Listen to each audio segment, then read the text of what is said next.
Il est 3 heures du matin. Vous n'arrivez pas à dormir. La lueur bleutée de votre écran est la seule source de lumière dans la pièce. Vous avez tout fait. Vous avez scrollé, vous avez regardé des vidéos, vous avez relu les mêmes fils de discussion pour la 3e fois. Et puis, dans un moment d'ennui profond, presque inconscient, vous tapez quelques mots dans la barre de recherche. The Useless Web. Un nom étrange. Presque une invitation. Presque un avertissement.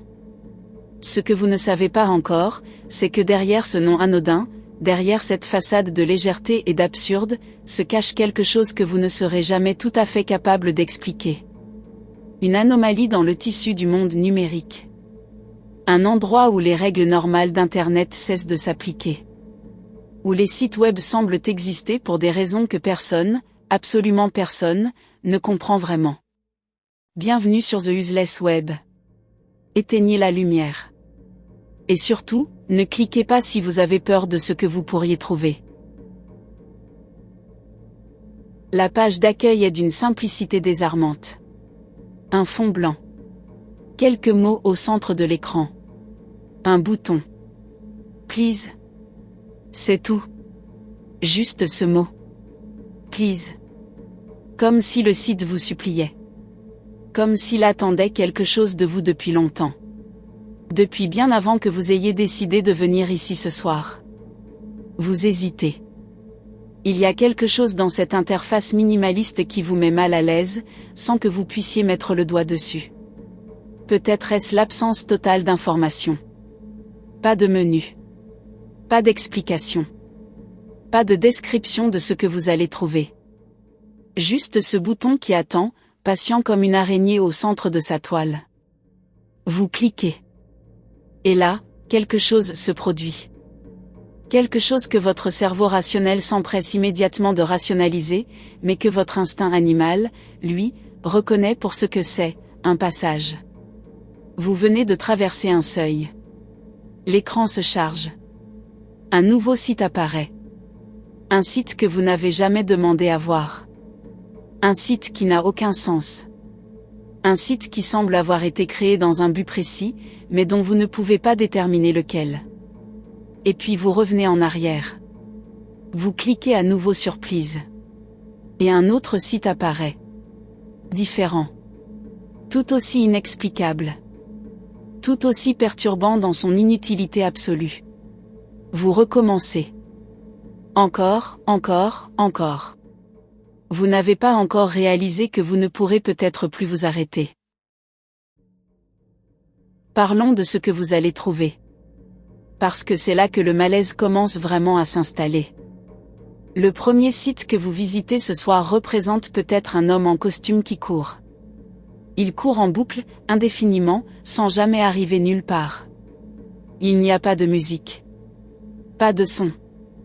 Juste cet homme, qui court, dans un vide parfait. Vous regardez pendant 30 secondes. 1 minute. Vous attendez que quelque chose se passe. Rien ne se passe. Rien ne se passera jamais. Cet homme courra jusqu'à la fin des temps, ou jusqu'à ce que le serveur qui l'héberge soit éteint, ce qui, et c'est là que quelque chose de froid commence à ramper le long de votre colonne vertébrale, pourrait ne jamais arriver de votre vivant. Vous cliquez à nouveau sur le bouton. Cette fois, vous tombez sur un site où il neige. Juste de la neige. Pixel par pixel, des flocons tombent sur votre écran. Il n'y a rien d'autre. Pas de message. Pas d'interactivité. Seulement cette neige silencieuse qui tombe dans l'espace digital, comme si quelqu'un avait voulu capturer quelque chose d'éphémère, la neige, la solitude, le silence, et l'avait enfermé dans un serveur quelque part, condamné à tomber pour l'éternité devant des inconnus qui ne comprendront jamais pourquoi. Qui a fait ça? Pourquoi? À quelle heure de la nuit quelqu'un s'est-il assis devant son ordinateur et a-t-il décidé que le monde avait besoin de ça? Vous cliquez encore. Un site vous demande de déplacer votre curseur. Quand vous obéissez, un visage étrange, flou, à peine humain, vous suit des yeux. Il ne fait rien d'autre. Il vous regarde.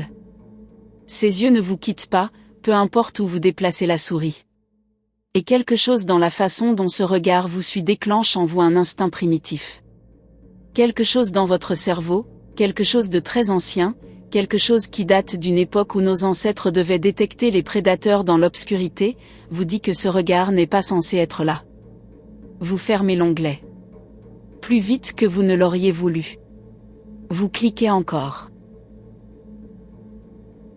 Il faut s'arrêter un instant pour comprendre ce qui rend The Useless Web véritablement inquiétant.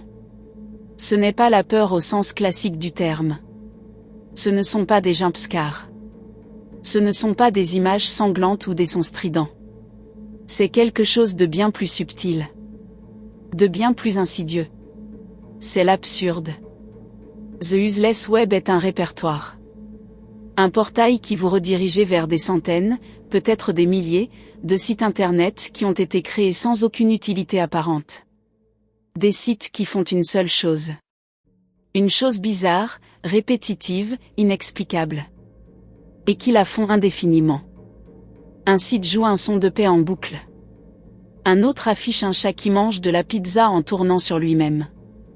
Un autre encore vous demande de taper le mot bonjour dans toutes les langues du monde, et chaque fois que vous en entrez un, une petite animation se produit, trop enthousiaste, trop heureuse, comme si ce site avait attendu ce moment pendant des années. Et là, vous commencez à vous poser la vraie question. Qui a fait tout ça ?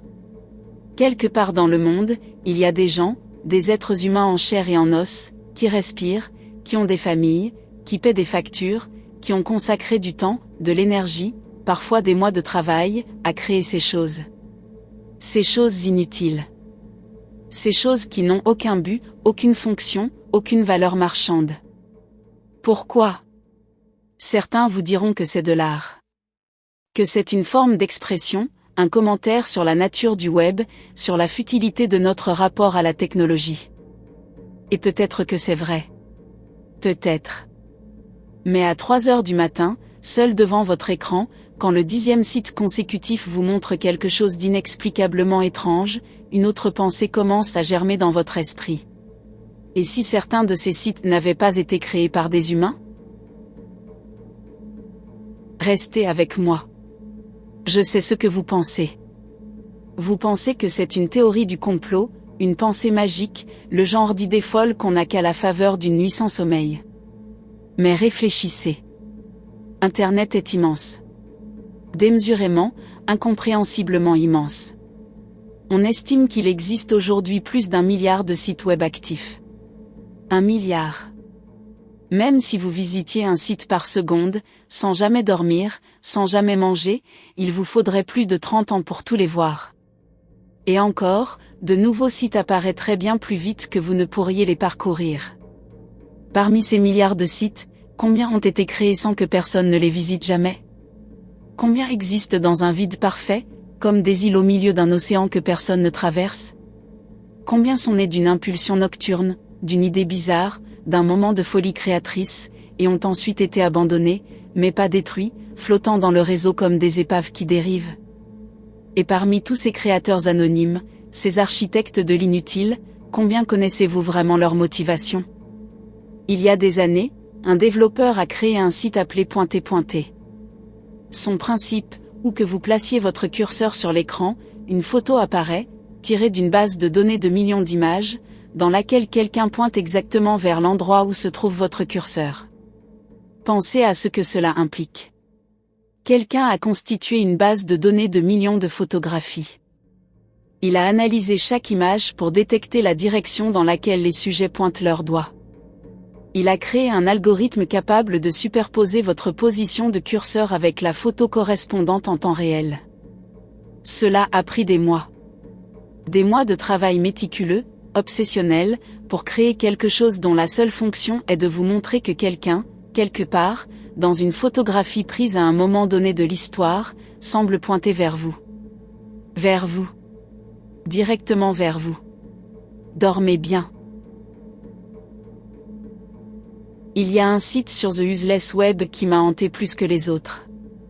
Je ne vais pas vous donner son nom, pas parce que je veux garder un secret, mais parce que certaines choses gagnent à rester dans le vague, dans le flou, dans l'espace entre ce qu'on sait et ce qu'on imagine. Ce site affiche un compteur. Un simple compteur, avec des chiffres qui s'égrènent. Des secondes. Des minutes. Des heures. Mais ce compteur ne compte pas depuis un événement particulier. Il ne compte pas avant quelque chose d'annoncé. Il ne célèbre pas un anniversaire. Il ne décompte pas avant la fin du monde. Il compte juste. Il compte le temps qui passe. Le temps en train de passer, en ce moment précis, pendant que vous le regardez. Et il y a quelque chose dans ce compteur, quelque chose dans cette représentation nue, brutale, du temps qui s'écoule, qui provoque une sensation étrange dans la poitrine. Pas de la peur, exactement. Plutôt une conscience soudaine de votre propre finitude. Une réalisation que chaque seconde affichée sur cet écran est une seconde de votre vie que vous ne récupérerez jamais. Vous fermez l'onglet. Vous ouvrez un autre site. Celui-là vous propose de regarder une pomme de terre faire du vélo. Et vous riez. Vous riez d'un rire nerveux, soulagé, parce que c'est tellement absurde que ça en devient presque réconfortant. Mais quelque part, dans un coin de votre esprit, le compteur continue de tourner. Voici quelque chose que la plupart des gens ne savent pas sur The Useless Web. Le site a été créé en 2012 par un développeur britannique du nom de Tim Holman. L'idée était simple, créer un répertoire de sites internet tellement absurdes, tellement inutiles, qu'ils en deviennent comiques. Une blague collective sur la nature d'Internet. Un hommage à la créativité sans but, à l'art pour l'art à l'ère numérique. Et pendant longtemps, c'est exactement ce que c'était. Une blague. Une curiosité. Un endroit où on allait quand on s'ennuyait, pour rire de l'absurdité du web.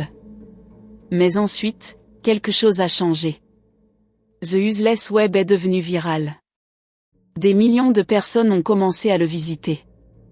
Des centaines de développeurs ont voulu que leur propre création soit incluse dans le répertoire.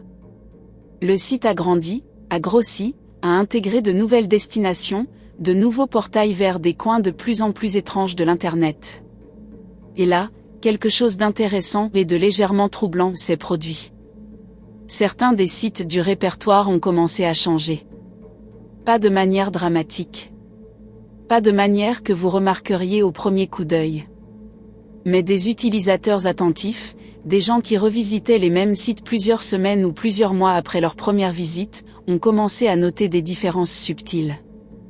Une animation légèrement modifiée. Un son qui n'existait pas avant. Une couleur qui avait imperceptiblement changé. Qui modifiait ces sites? Leurs créateurs originaux? Peut-être. Probablement. C'est l'explication rationnelle. Mais certains de ces sites avaient été abandonnés depuis des années. Leurs créateurs avaient disparu de la surface du web, avaient fermé leurs comptes, s'étaient évaporés dans l'immensité d'Internet. Et pourtant, les sites, eux, continuaient d'évoluer.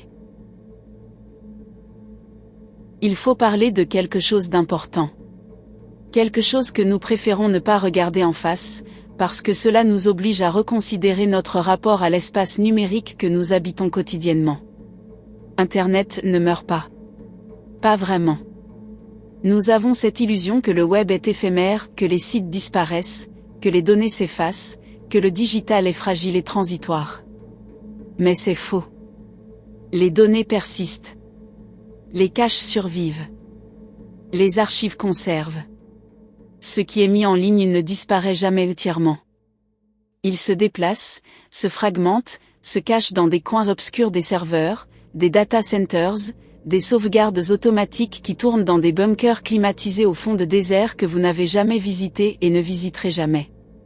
Chaque site sur The Useless Web représente un moment figé dans le temps. Un fragment de conscience humaine qui a été extrait, numérisé, et rendu potentiellement immortel. La pomme de terre qui fait du vélo existera peut-être encore dans 100 ans. Dans 200 ans. Dans un millénaire, sur des serveurs que nous n'imaginons pas encore, la pomme de terre fera toujours du vélo pour des humains que nous ne rencontrerons jamais. Et quelque part dans cette pensée, entre le ridicule et le vertige cosmique, il y a quelque chose de profondément étrange.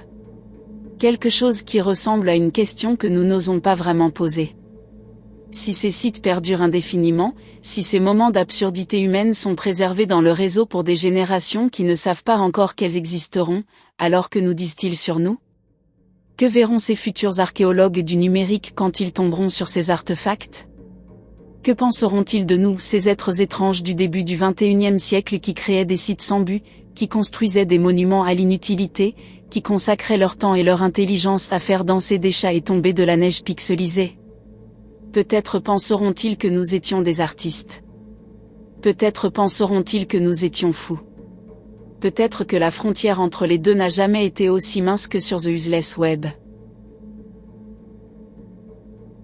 Revenons à vous. À votre écran.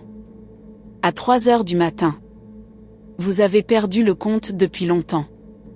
20 sites? 30? 50? Chaque clic vous a emmené quelque part de nouveau, quelque part d'étrange, quelque part que vous n'auriez jamais trouvé seul. Quelque chose dans le mécanisme du site, dans ce simple bouton Please qui vous guide d'un portail à l'autre, crée une forme d'hypnose douce. Une transe de l'absurde. Vous êtes en train de vivre quelque chose que les psychologues du comportement numérique appellent la boucle de récompense variable. Le même mécanisme qui rend les machines à sous-addictives. La même mécanique qui vous fait scroller indéfiniment sur les réseaux sociaux. Chaque clic pourrait vous amener à quelque chose d'encore plus bizarre, d'encore plus incompréhensible, d'encore plus comiquement inutile. Et cette incertitude, cette impossibilité de savoir ce qui va apparaître, déclenche une petite décharge de dopamine à chaque fois. Vous n'êtes pas en train de vous détendre. Vous êtes en train d'être conditionné. The Useless Web vous a capturé. Doucement, sans violence, sans même que vous vous en rendiez compte, il vous a aspiré dans une boucle dont il n'existe pas de fin naturelle. Il n'y a pas de niveau à compléter. Pas de boss final. Pas d'écran de victoire qui vous annonce que vous avez tout vu. Il y a juste le bouton. Et la prochaine destination inconnue. Et la suivante. Et la suivante encore. Jusqu'à ce que vous décidiez de vous arrêter, si jamais vous décidez de vous arrêter. Qui décide quel site intègre The Useless Web? Qui fait le tri parmi les candidatures des développeurs qui veulent que leur création soit incluse dans le répertoire? La réponse est plus opaque que vous ne le pensez. Le site a connu plusieurs propriétaires, plusieurs gestionnaires au fil des années. Il a changé de main. Il a été mis à jour, modifié, augmenté par des gens dont les noms n'apparaissent nulle part en clair. Des gens qui ont décidé, selon des critères qu'ils n'ont jamais vraiment explicités, que tel site méritait d'être dans le répertoire et que tel autre ne le méritait pas. Imaginez être ce gardien. Imaginez passer vos journées, vos semaines, vos mois, à explorer les recoins les plus bizarres d'Internet. À évaluer des sites dont la proposition de valeur est, par définition, l'absence totale de valeur. Comment développe-t-on un critère de qualité pour l'inutile? Comment sait-on qu'un site est suffisamment absurde? Il faut avoir un esprit particulier pour occuper ce rôle. Un esprit qui est à l'aise dans le vide. Qui peut regarder du néant en face et décider que ce néant-là est plus intéressant que ce néant-là. Qui peut passer des heures dans les marécages du web profond à chercher des îlots d'absurde pur, d'inutilité parfaite. Est-ce un métier qui rend fou? Ou faut-il déjà être un peu fou pour le faire? Je ne vous donne pas la réponse. Je vous pose juste la question. Laissez-la résonner pendant un moment. Voici le vrai secret de The Useless Web. Le secret que personne ne vous dit quand vous visitez le site pour la première fois. Ce que vous voyez n'est pas tout ce qu'il y a. The Useless Web affiche des sites. Des centaines de sites. Mais derrière chaque site visible, il y a un iceberg. Il y a le code source. Il y a les métadonnées. Il y a les commentaires laissés par les développeurs pour eux-mêmes, dans les recoins du code, pensant que personne d'autre ne les lirait jamais. Il y a des développeurs qui ont laissé des messages dans leur code. Pas des messages techniques. Des messages personnels. Des blagues pour personne. Des aveux. Des confessions faites à une machine, dans la certitude que personne ne lirait jamais ces lignes entre les balises. Je fais ceci parce que ma femme m'a quitté et que je ne sais pas quoi faire de mes nuits. Ce site est inutile mais au moins il existe. Moi j'ai parfois du mal à en dire autant. Si quelqu'un lit ceci un jour, sache que tu me fais sourire. Ces messages existent. Ces confessions numériques, nichées dans le code de sites absurdes, visitées peut-être par des millions de personnes qui ne savent pas qu'elles sont là, témoignent de quelque chose de profondément humain caché sous l'absurde. The Useless Web n'est pas vraiment inutile. Ce n'est pas un musée du vide. C'est une collection de bouteilles jetées à la mer par des gens qui avaient besoin de créer quelque chose, n'importe quoi, pour ne pas se sentir seuls dans l'obscurité. Et maintenant que vous le savez, est-ce que le site vous fait encore rire? Ou est-ce qu'il vous touche d'une façon différente? D'une façon que vous n'aviez pas anticipée en cliquant sur Please ce soir? Il est presque 5 heures du matin. Vous le savez parce que la lumière commence à changer dehors, cette nuance imperceptible qui annonce l'aube avant même que le ciel ne commence vraiment à pâlir. Vous avez l'onglet The Useless Web toujours ouvert. Le bouton Please vous attend, patient et silencieux, comme il vous a attendu depuis le début de la nuit. Vous avez vu des choses étranges ce soir. Des choses absurdes, des choses poétiques, des choses inexplicables. Vous avez effleuré les bords d'une question que vous ne formulerez peut-être jamais clairement, parce qu'elle est trop grande et trop floue pour tenir dans les mots ordinaires. Pourquoi créons-nous? Pourquoi laissons-nous des traces? Pourquoi consacrons-nous notre temps, qui est la seule ressource véritablement non renouvelable de notre existence, à construire des monuments à l'inutilité? Peut-être parce que l'inutile est la seule chose vraiment libre. La seule chose qui existe en dehors de toute logique de productivité, de rentabilité, d'utilité sociale. L'inutile est l'espace où l'humanité respire sans avoir besoin de se justifier. Ou peut-être, et c'est la pensée avec laquelle je vais vous laisser ce soir, peut-être que rien sur Internet n'est vraiment inutile.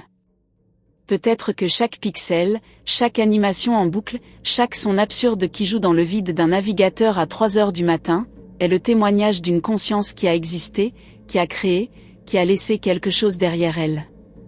Comme des empreintes dans la neige numérique. The Useless Web vous regarde. Pas d'une façon effrayante, pas exactement. D'une façon curieuse. Patiente. La façon dont quelque chose qui a tout le temps du monde regarde quelque chose qui n'en a pas beaucoup. Le bouton attend. Please. Et surtout bonne nuit. Et si ce genre de mystère t'intrigue? Il y en a beaucoup d'autres à découvrir. Je publie une nouvelle vidéo chaque mardi et jeudi à 18 h. Toujours autour des mystères d'Internet, du paranormal et des choses inexpliquées. Tu peux t'abonner pour ne pas les rater. Et moi je te dis à très bientôt pour une nouvelle énigme.